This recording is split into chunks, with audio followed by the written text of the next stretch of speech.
Good morning student. आज मैं आप लोगों के लिए विकारी शब्दों में विशेषण शब्दों के पद परिचय लेकर के आई हूँ। आपने मेरे पिछले वीडियो में संज्ञा और सर्वनाम शब्दों के पद परिचय को समझा और बहुत अच्छी तरीके से समझ गए। आज हम विशेषण शब्दों के पद परिचय देखेंगे। तो सबसे पहले पद परिचय स्टार्ट करने से पहले हम विशेषण के भेद देखेंगे। यहाँ मैंने भेद लिख दिया है। आपने देखा कि मैंने 4 भेद लिखे हैं। पहला गुणवाचक विशेषण, दूसरा संख्यावाचक विशेषण, संख्या में भी 2 है, निश्चित संख्यावाचक और अनिश्चित संख्यावाचक। तीसरा है परिमाणवाचक विशेषण, इसमें भी 2 है, निश्चित परिमाणवाचक और अनिश्चित परिमाणवाचक। और चौथा है सार्वनामिक विशेषण। तो हम पहले समझ लेते हैं कि इनमें हम जिक्र कैसे करते हैं। तो सबसे पहले हम देखेंगे विशेषण की परिभाषा, उसकी डेफिनेशन की, संज्ञा और सर्वनाम शब्दों की विशेषता बताने वाले शब्द। यानी इस चीज का आप खास तौर से ध्यान रखेंगे कि जहां आप पद परिचय देंगे, मैं आपको हर बार एक ही चीज बताना चाहूंगी कि हमें नहीं मालूम होता है कि जिस पद के बारे में पूछा जा रहा है वो विकारी के किस का है, संज्ञा का है, सर्वनाम का, विशेषण या क्रिया का है। तो आप एक चीज का ध्यान रखेंगे कि विशेषण का मतलब कि संज्ञा और सर्वनाम शब्दों की विशेषता। तो ये चीज आप अपने दिमाग में रखेंगे कि जहां भी संज्ञा या सर्वनाम शब्द आए उसके पास में ही विशेषण के शब्द जरूर होते हैं। जैसे हम कहते हैं कि राम होनहार लड़का है, तो यहाँ पे होनहार शब्द क्या है, वो विशेषता बताई जा रही है राम की। वह होनहार है, क्योंकि राम मैंने जब बोला तो वो संज्ञा हो गया, वह बोला तो ये सर्वनाम हो गया। यानी कि यहाँ पे संज्ञा और सर्वनाम की विशेषता बताई गई है। तो इसी तरीके से हमारे पास जो भी वाक्य होंगे कुछ ऐसे ही होंगे जहाँ पे संज्ञा होगा, सर्वनाम शब्द होगा और उन्हीं के साथ ही उनकी क्वालिटी को बताया जाएगा। उनकी क्वालिटी अच्छाई की हो सकती है, बुराई की हो सकती है, कुछ भी हो सकती है, लेकिन बात क्वालिटी की ही नहीं है कि सिर्फ जहाँ विशेषता की ही हम बात करें तो वहाँ वो विशेषण ही होगा। क्योंकि आप देख रहे हैं गुणवाचक विशेषण की बात करें तो गुणवाचक मतलब कि जहाँ संज्ञा और सर्वनाम शब्दों की विशेषता बताई जाती है। तो यहाँ पे संज्ञा और सर्वनाम शब्द की क्वालिटी के साथ शब्द जरूर आएंगे। जैसे मैंने कहा कि वह होनहार लड़का है, होनहार पे अंडरलाइन है। अब आप समझ गए वह है तो यहाँ पे सर्वनाम है। अब आपने होनहार का परिचय दे दिया, गुणवाचक विशेषण। और सेम चीज मैं आपको जब आपको एग्जाम्पल के साथ बताऊंगी तो बताऊंगी आपको विशेषण में किस किस पॉइंट्स को नोट करने हैं। तो आपने बता दिया कि वह होनहार लड़का है, तो होनहार में आपने पहले बताया गुणवाचक विशेषण। होनहार शब्द किसी एक बच्चे के लिए इस्तेमाल हो रहा है, तो अगर हम बात करें ये वचन की तो एक वचन है, वह होनहार लड़का है। चूंकि लड़का शब्द अपने में ही एक पुल्लिंग है तो आपने उसमें पुल्लिंग शब्द में डाल दिया। अब यहाँ पे हम कारक नहीं लिखते हैं क्योंकि यहाँ पे विशेष से होता है। विशेष से का मतलब जिससे उसकी विशेषता बताई जाती है वो विशेष से कहलाता है। सिंपली वे में आप समझ सकते हैं संज्ञा या सर्वनाम शब्द ही विशेष से कहलाते हैं। तो वह होनहार लड़का है, यहाँ पे होनहार कौन है, वो लड़का है, तो विशेषण लड़का हो गया। तो इसी तरीके से चलिए हम विशेषण के और भेद को देख लेते हैं। गुणवाचक में मैंने आपको बता दिया। अब संख्यावाचक विशेषण, संख्या मतलब कि जहाँ पे डिजिट लिखे होंगे या डिजिट नहीं भी लिखे होंगे। अगर डिजिट लिखे होंगे तो वो निश्चित संख्या है। जैसे मेरे पास एक पेन है, अब हम देखें एक पेन, एक मेरे पास नंबर आ गया या निश्चित एक ही है। और पेन चूंकि एक वस्तु है, वस्तु संज्ञा में आता है, तो आप देख सकते हैं कि यहाँ पे संज्ञा के साथ एक श्योर एक कंफर्म डिजिट लिखा हुआ है। डिजिट ध्यान रखेंगे जो काउंटेबल होगा। तो वहाँ पे एक पेन है तो वो निश्चित में आ गया। अगर हम अनिश्चित संख्या में देखेंगे, मेरे पास कुछ पेन हैं, यानी कि कुछ का मतलब देखिए संख्या इसलिए है क्योंकि वो पेन हम काउंट कर सकते हैं। मैं ऐसे नहीं कह सकती हूँ कि मेरे पास कुछ आलू हैं, ऐसे कुछ आलू नहीं, क्योंकि आलू वगैरह हुए, चीनी हुए, ये क्वांटिटी वाले हैं, तौल मापने वाली चीज़ है। हम संख्या में उन्हीं चीज़ों को लिखेंगे जो काउंटेबल होंगे।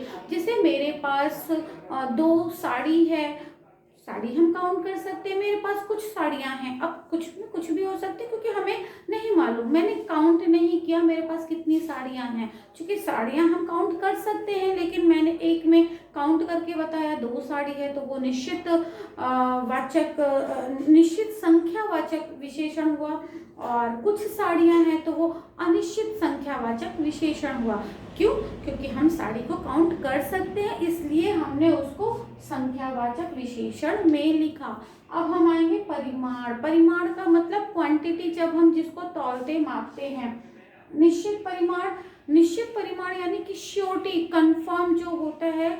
मैंने 2 किलो टमाटर खरीदे, 2 किलो टमाटर, 2 किलो का मतलब टमाटर को तौलते हैं तो 2 किलो मुझे मालूम है। मैंने एक पाव क्या हुआ, दूध लिया, तो 1 पाव जो है पाव भी तौल के दिया जाता है। वहाँ पे भी हमारा वो निश्चित परिमाणवाचक विशेषण में आया। अनिश्चित में सेम चीज, कुछ के मतलब थोड़ा या थोड़ी मात्रा, कि मेरे पास थोड़ा सा दूध है, तो थोड़ा दूध हमारा संज्ञा शब्द है। क्यों? क्योंकि ये एक वस्तु है, और वस्तु में भी आप जातिवाचक संज्ञा के द्रव्यवाचक संज्ञा में लिख सकते हैं। तो चूंकि संज्ञा शब्द है, और संज्ञा शब्द के पहले या बाद में जो शब्द की परिचय हम बताते हैं, तो यहाँ पे ये हमारा अनिश्चित, क्योंकि हम कुछ की बात कर रहे हैं। कुछ मेरे पास कुछ आलू बचे हैं, मेरे पास या फिर मतलब कुछ भी आप बता सकते हैं। जो तौल के पास थोड़ा सा पानी है, तो पानी भी हमारा काउंटेबल नहीं है, तो वो परिमाण में आता है। तो थोड़ा, कुछ ऐसे शब्द जो होते हैं वो अनिश्चित परिमाणवाचक विशेषण में आते हैं। तो बच्चों आप इस चीज का ध्यान रखेंगे कि आपने अगर विशेषण का परिचय दिया, अगर कोई संख्या है तो आप संख्यावाचक विशेषण और निश्चित संख्यावाचक जरूर लिखेंगे, या फिर आपने डायरेक्टली लिख दिया कि निश्चित संख्यावाचक विशेषण, तो भी सही है, लेकिन इसका जिक्र आप जरूर करेंगे। सिर्फ संख्या परिमाण लिख करके ही उस परिचय को कंप्लीट नहीं बताएंगे। क्यों? या तो वो निश्चित होगा या वो अनिश्चित होगा। निश्चित संख्या, अनिश्चित संख्या, या फिर निश्चित परिमाणवाचक या अनिश्चित परिमाणवाचक। अब आता है सार्वनामिक विशेषण। सार्वनामिक विशेषण सर्वनाम शब्दों के साथ जब हम संज्ञा का परिचय बताते हैं। ये घर मेरा है, मैंने उस घर की तरफ इशारा किया, ये शब्द का परिचय। और घर की बात मैं कर रही हूँ। घर एक हमारा जगह है, एक उस जगह पे हमने अपना घर बनाया है, वो हमारा संज्ञा है। तो वहाँ पे इशारा किया, सार्वनामिक विशेषण हो गया। वह मुझे जानता है, वह मुझे जानता है। तो यहाँ पे हम बता सकते हैं कि ये वो जो है, हम सार्वनामिक विशेषण की बात करें कि वो मैंने कहा कि वो लड़का मुझे जानता है, तो वो लड़का क्या है? संज्ञा है, संज्ञा के जातिवाचक में आता है। तो लड़का वो मैंने संकेत किया। सार्वनामिक को सांकेतिक विशेषण भी कहते हैं। इस चीज को आप ध्यान में रखेंगे। तो जहां हम इंडिकेट करते हैं, इंडिकेशन देते हैं, संकेत देते हैं, वो सार्वनामिक विशेषण कहलाता है। तो मैंने आपको यहाँ पे भेद बता दिया। अब चलिए हम लोग कुछ एग्जाम्पल के साथ विशेषण के पद परिचय को देखते हैं। मैंने यहाँ पे कुछ एग्जाम्पल लिख दिए हैं विशेषण के, आपको उनके पद परिचय को समझना है। तो सबसे पहले पद परिचय के स्टार्टिंग हम करते हैं कि हमें विशेषण के जो मैंने आपको भेद बताए हैं उनको दिमाग में रखते हुए कुछ पॉइंट्स जो मैंने यहाँ पे लिख दिए हैं। भेद मैंने आपको सभी के भेद के बारे में बताया कि जब भी आप स्टार्ट करेंगे, आपकी स्टार्टिंग हमेशा जिस शब्द का पद परिचय दे रहे हैं उसके भेद से करेंगे। फिर दूसरा पॉइंट है विशेष से। बच्चों, इस चीज का आप ध्यान रखेंगे कि विशेषण का जब भी पद परिचय देंगे उसमें विशेष से जरूर लिखेंगे। तो ये दिमाग में आपके होना चाहिए, ये ध्यान में होना चाहिए कि विशेष से कहते किसे हैं। विशेष से मीन्स जिसकी विशेषता बताई जाती है। जैसे मैंने कहा कि राम ईमानदार है, आपको ईमानदार शब्द का परिचय देना है, आपने ईमानदार बता दिया, गुणवाचक विशेषण। तो इसमें विशेष से क्या है, जिसकी विशेषता, यहाँ पे विशेषता किसकी बताई जा रही है, राम की, क्योंकि वो ईमानदार है। तो राम हमारा विशेष से हो गया। तो इस चीज का आप ध्यान रखेंगे कि जिसकी विशेषता बताई जाती है उसी को ही विशेष से कहते हैं। या फिर एक सिंपल सा मैंने आपको ये भी बताया था कि संज्ञा और सर्वनाम जो होते हैं वो विशेष से कहलाते हैं। तो चलिए, आपको दोनों में आपको जो भी समझ में आ जाए कि जिसकी विशेषता बताई जा रही, आप इसको इजी तरीके से समझ सकते हैं, या फिर संज्ञा या सर्वनाम शब्द को इजीली समझ सकते हैं। आप अपने हिसाब से, अपने अकॉर्डिंग विशेष से शब्द को बताएंगे कि वाक्य में जो विशेषता बताई जा रही है वो किसकी है। फिर दूसरा है लिंग, वचन और प्रविशेषण। प्रविशेषण अभी मैं आपको बाद में बताऊंगी। सबसे पहले हम एक इस पॉइंट को छोड़ करके बाकी सारे पॉइंट्स पे ध्यान देंगे। आपको मैंने यहाँ पे एग्जाम्पल दे दिए हैं और हर सेंटेंस में मैंने कुछ पदों पर अंडरलाइन किए। हमें उन अंडरलाइन यानी रेखांकित शब्दों का ही पद परिचय देना है। तो पहला सेंटेंस हमारा है, यह छात्र चतुर है। अब आप यहाँ देख रहे हैं कि यह छात्र चतुर है। यहाँ पे पहला हमारा जो परिचय है वो है यह शब्द का। अब यह, और आप देख रहे हैं यहाँ पे छात्र और चतुर दोनों के बीच में एक ही शब्द, यहाँ पे छात्र को इंडिकेट किया गया है और उसकी क्वालिटी क्या है, वो बहुत ही क्लेवर है, चालाक है, चतुर है ना। तो यहाँ पे यही छात्र, और छात्र की तरफ संकेत किया जा रहा है कि यह छात्र। देखिए, दिमाग में रखना है, यह आप जैसे दिमाग में आपके आगे क्या करना है। तो आपको सिर्फ 4 ही मैंने बताए हैं भेद। पहला है गुणवाचक विशेषण, तो आपने देख लिया, यह जो है गुणवाचक हो नहीं सकता क्योंकि वो यह शब्द किसी क्वालिटी को दर्शा नहीं रहा है। फिर उसके बाद संख्यावाचक, संख्या है ही नहीं, कह ही नहीं सकते क्योंकि यह किसी काउंटिंग में आता नहीं, परिमाण तौल माप में नहीं आता। अब आपका चौथा जो भेद है वो है सार्वनामिक विशेषण, जिसको हम सांकेतिक विशेषण भी कहते हैं। तो यानी कि यह शब्द जो है वो हमारा हो गया। अगर हमने भेद लिखा तो भेद में हमने लिखा सार्वनामिक विशेषण। विशेष से में छात्र के बारे में बात हो रही है, तो छात्र हमारा विशेष से है। फिर लिंग यानी छात्र को देखेंगे कि यह छात्र, तो ये यह शब्द जो है इसी छात्र के लिए यूज हो रहा है, तो ये छात्र है ना कि छात्राएं। तो आप समझ गए, लिंग यहाँ पे पुल्लिंग हो गया।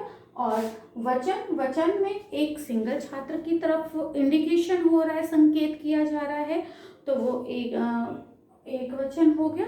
और प्रविशेषण मैं आपको बाद में बताऊंगी, जब मैं इस इतने सेंटेंसेस के बाद आपको प्रविशेषण बताऊंगी।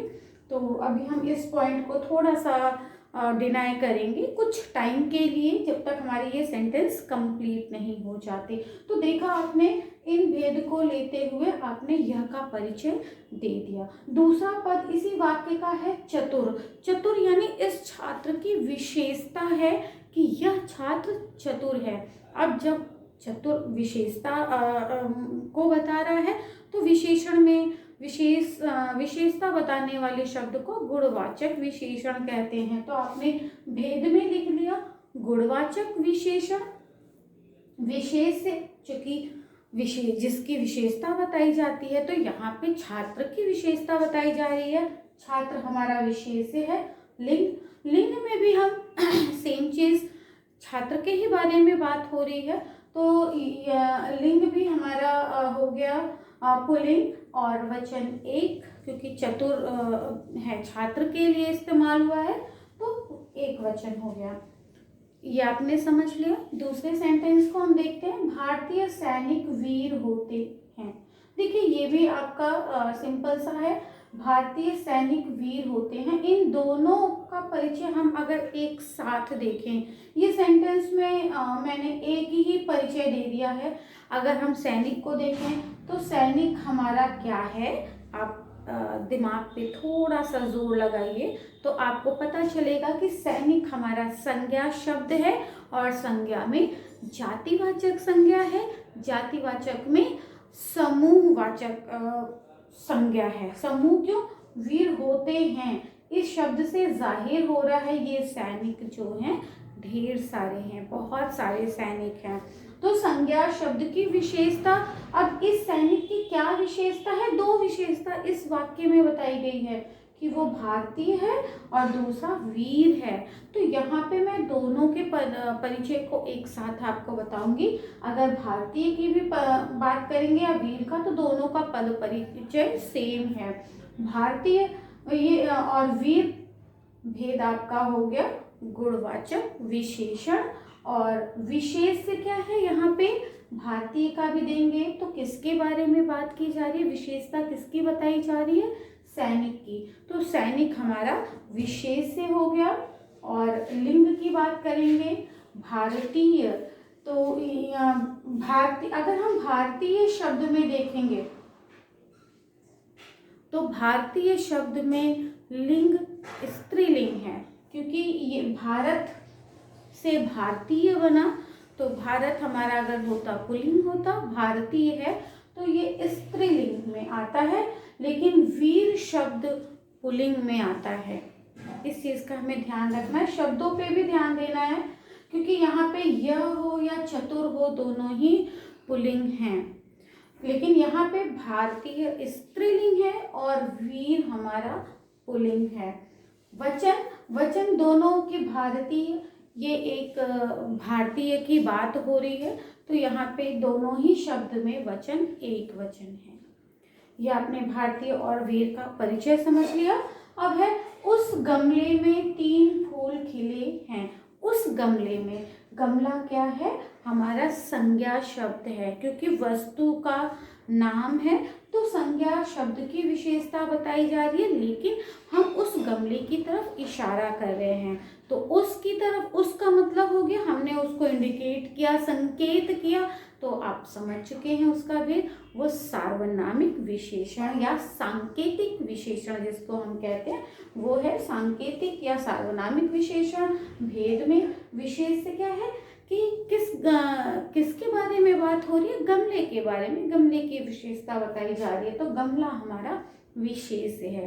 देखिए मैं बार बार विशेष से शब्द बोल रही हूँ, आपको विशेषण में विशेष से जरूर बताना है। अगर आप विशेष से नहीं बताते हैं तो वो आपका पद परिचय इनकम्प्लीट माना जाता है।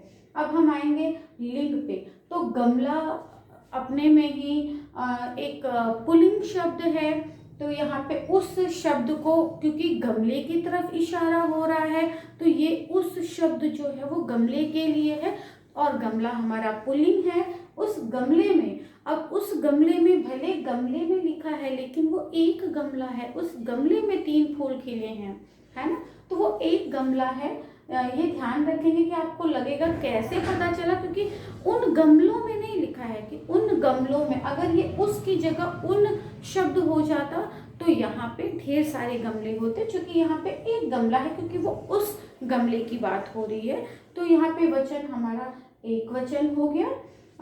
और विशेषण में आपको बाद में बताऊंगी। अब आता है 3 फूल।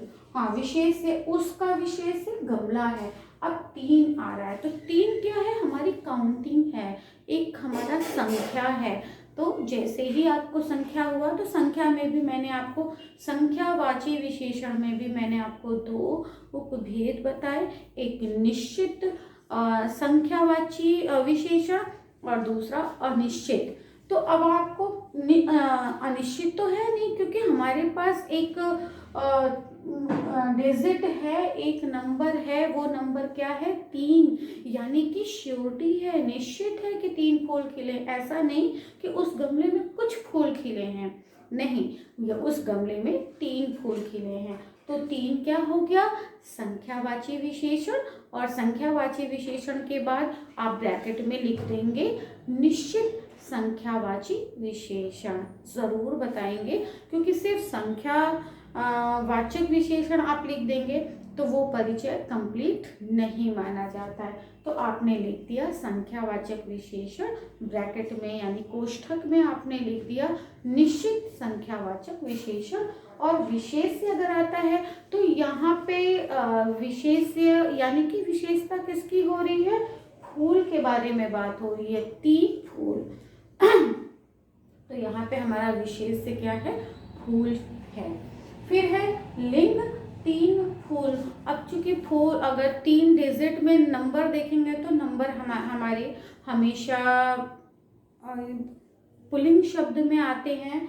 अगर 3 की जगह तीसरी होता तो वो स्त्रीलिंग में होता, तीसरा होता तो वो पुल्लिंग शब्द में होता, लेकिन यहाँ पे 3 शब्द लिखा है तो नंबर पुल्लिंग में होता है, इसलिए हमारा लिंग जो है वो पुल्लिंग है। और वचन क्या है, चूंकि 3 है, अगर 1 फूल होता तो एक वचन होता, एक के बाद जितने भी डिजिट आएंगे वो हमारे बहुवचन में जाएंगे। तो आपने तीसरे वाक्य का भी पद परिचय कंप्लीट कर लिया। नंबर 4 है कक्षा में कुछ विद्यार्थी हैं। अब देखिए कुछ विद्यार्थी, और यहाँ पे कुछ किसके बारे में है, विद्यार्थी के बारे में। क्योंकि विद्यार्थी हैं, विद्यार्थी यानी कि छात्र, स्टूडेंट एक काउंट किए जा सकते हैं, हम उनको गिन सकते हैं। और जब हमने जिस चीज को गिन लिया, भले ही वो कुछ हो, 3 हो, 50 हो या ढेर सारे हो, लेकिन वो काउंटेबल जरूर होंगे। तो जो चीजें काउंटेबल होती हैं वो हमारी संख्यावाचक विशेषण में आता है। तो हमारा यहाँ का परिचय क्या हो गया, संख्यावाचक विशेषण। आपने ब्रैकेट में लिख दिया अनिश्चित संख्या, क्योंकि कितने हैं ये नहीं मालूम है, कोई काउंटिंग नहीं है, कुछ विद्यार्थी हैं। तो यहाँ पे अनिश्चित संख्यावाची हो गया। विशेष से हम देखेंगे विशेषता किसकी हो रही है, विद्यार्थी की। तो विद्यार्थी हमारा विशेष है। और लिंग में आप जैसा कि मैंने आपको सर्वनाम में बताया था, क्योंकि विद्यार्थी या स्टूडेंट जो होते हैं वो मेल और फीमेल दोनों ही होते हैं, तो आप यहाँ पे स्त्रीलिंग ऑब्लिक पुल्लिंग लिख देंगे, दोनों ही सही है। और वचन हमारा, क्योंकि कुछ विद्यार्थी हैं, कुछ का मतलब एक विद्यार्थी तो होगा नहीं, मतलब कुछ हैं, तो कुछ में ढेर सारे होंगे, एक से तो ज़्यादा ही हैं। अगर एक से ज़्यादा हैं तो उनका वचन बहुवचन हो जाता है। अब अगला सेंटेंस, राम बाजार से 1 दर्जन केले लाया। आपका अंडरलाइन किया हुआ पद है 1 दर्जन। अगर मैं आपसे कहूँ कि 1 दर्जन में कितने केले होते हैं तो आप बताएंगे 12 केले होते हैं। अब आप यहाँ पे एक ये भी क्वेश्चन कर सकते हैं कि अगर 1 दर्जन है तो वो तो काउंटेबल है, फिर उसको हम कैसे संख्यावाची में नहीं डाल सकते हैं। तो यहाँ पे एक चीज़ मैं आपको और बताऊंगी कि कहीं कहीं केले को तौला भी जाता है, इसलिए 1 दर्जन काउंट में नहीं आते हैं, वो परिमाणवाचक में आते हैं। तो यहाँ पे आप इसका परिचय देंगे, चूंकि हमें मालूम है 1 दर्जन है तो वो परिमाणवाचक विशेषण है। और परिमाणवाचक विशेषण में भी मैंने आपको 2 उपभेद बताए थे, निश्चित परिमाणवाची विशेषण, अनिश्चित परिमाणवाची। अब चूंकि यहाँ हमें मालूम है कि 1 दर्जन केले हैं, हमें हमारे सामने एक है श्योरिटी, तो इसलिए हम इसको लिख देंगे परिमाणवाचक विशेषण। ब्रैकेट में आपने लिख दिया निश्चित परिमाणवाची विशेषण। अब इसके बाद विशेष है, यहाँ पे 1 दर्जन क्या है, केले की विशेषता बताई जा रही है, तो विशेष से हमारा केले हो गया। और लिंग में 1 दर्जन केले को भी लें, क्योंकि केले की बात हो रही है, तो यहाँ पे ये लिंग में पुल्लिंग डालेंगे। और वचन में 1 दर्जन, एक आप काउंटिंग नहीं देखेंगे, क्योंकि 1 दर्जन में 12 केले होते हैं, यानी 1 से ज़्यादा हो गए तो इसका वचन बहुवचन होगा। अगला हमारा सेंटेंस है अभी थोड़े से संतरे हैं। अभी थोड़े से संतरे हैं मतलब संतरे कितने हैं नहीं मालूम, 1 पाव, आधा किलो, 1 किलो नहीं मालूम, थोड़े से संतरे हैं। अब चूंकि संतरा भी हमारा तौला जाता है, उसका एक परिमाण होता है, क्वांटिटी होती है, तो इसलिए यहाँ पर भी हमने लिखा परिमाणवाचक विशेषण, ब्रैकेट में डाला अनिश्चितवाची विशेषण। फिर विशेष से क्या है, संतरे के बारे में बात हो रही है, तो विशेष से हमारा संतरे है। और लिंग की बात करें तो थोड़े से संतरे। अब संतरा है, संतरी होता तो स्त्रीलिंग होता, लेकिन यहाँ पे संतरा है और संतरा ही कहा जाता है, संतरी शब्द गलत है। हम यहाँ पे लिंग को पुल्लिंग में डालेंगे। और वचन में थोड़े से का मतलब होता है कि एक से ज़्यादा हैं, क्योंकि कुछ होंगे 3 4 5 ऐसे जो भी होंगे, लेकिन थोड़े से कहेंगे तो वहाँ पे हम वचन में बहुवचन डाल देंगे। तो आपने देखा कि इसके अकॉर्डिंग अगर हम इसको छोड़ दें, आपने सभी के परिचय को अच्छे से समझ लिया। आप और अच्छे से कब समझ सकते हैं, जब आप इसकी प्रैक्टिस अच्छे से करेंगे। तो चलिए अब हम प्रविशेषण देखते हैं कि हम प्रविशेषण कैसे पहचानते हैं। अब मैं आपको यहाँ पे प्रविशेषण बताने जा रही हूँ। प्रविशेषण विशेषण की विशेषता बताते हैं, यानी कि विशेषण शब्द की विशेषता। एक तो विशेषण क्या है, जो संज्ञा और सर्वनाम की विशेषता बताते हैं, लेकिन प्रविशेषण क्या है, जो शब्द विशेषता बताने वाले हैं उसकी भी विशेषता जो बताते हैं वो हमारे प्रविशेषण कहलाते हैं। तो यहाँ पे मैंने दो ही सेंटेंस आपको दिए हैं। कोयल बहुत सुरीला गाती है। अब देखेंगे विशेषता किसकी बताई जा रही है, कोयल की, और उसकी विशेषता क्या है, वो सुरीला गाती है। सुरीला उसकी क्वालिटी है, यानी कि गुणवाचक विशेषण। लेकिन इस सुरीले शब्द की भी एक विशेषता है कि वो बहुत सुरीला गाती है, यानी कि मीठा तो गा रही है लेकिन बहुत ज़्यादा ही मीठा गा रही है। तो यहाँ पे बहुत क्या हो गया, इस क्वालिटी की भी क्वालिटी है ना, विशेषण की भी विशेषता। तो बहुत हमारा हो गया प्रविशेषण। सेम चीज़ आप ऐसे ही लिखेंगे जो मैंने आपको पॉइंट्स दिए, भेद भेद में आपने लिख दिया गुणवाचक विशेषण, और गुणवाचक नहीं सॉरी आपने लिख दिया प्रविशेषण, क्योंकि ये आपका विशेषण की विशेषता बताने वाले शब्द हैं। और विशेष में आपने लिख दिया कोयल, क्योंकि कोयल की विशेषता बताई जा रही है। और लिंग में चूंकि बात कोयल की हो रही है, तो कोयल एक फीमेल पक्षी है, तो हम स्त्रीलिंग डालेंगे। वचन में एक कोयल की बात हो रही है तो एक वचन लिखेंगे।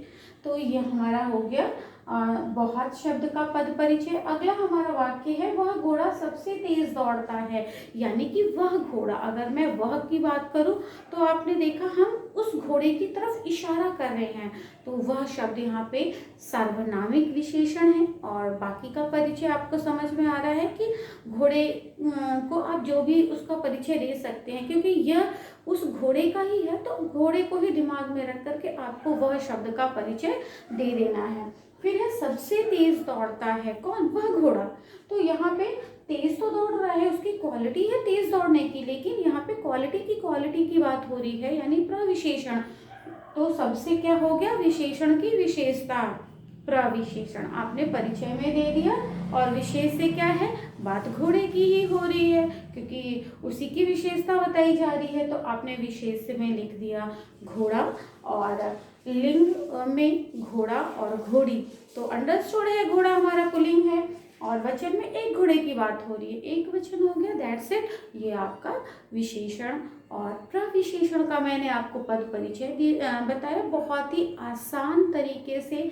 अगर आपने भेद को अपने दिमाग में रखा है तो आप कहीं आपको भटकने की ज़रूरत नहीं है, आपके लिए पद परिचय बहुत आसान होगा। बच्चों बहुत ध्यान से वीडियो को देखिएगा और बहुत पेशेंस के साथ आप वीडियो को देखिएगा, ताकि आप पद परिचय को आसानी से समझ सकें।